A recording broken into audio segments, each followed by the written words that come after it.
Apa pagi lah. Oh, nasi lemak kukus. Timun-timunan Timun baik. okey, eh? Nasi kau segunung tak Saya ada kangkung. Kangkung. Ya. Saya rindu Melaka ada kangkung. Nasi lemak kat Kebuk gila ni baik Mesti selambak Okey. Ni berapa ringgit? 8 ringgit dia? Ini RM3. Serius ah? Ya, betul. Ni pedas juga. Pedas sikit. Alamak, sikit-sikit. Alright. Baik. Ini apa ni?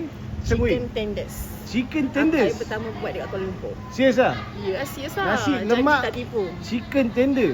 Okey. Ni chicken tender ni perapan Korea right? Yes, kerapan pia. Ada masin-masin sikit, masak-masak, manis-manis.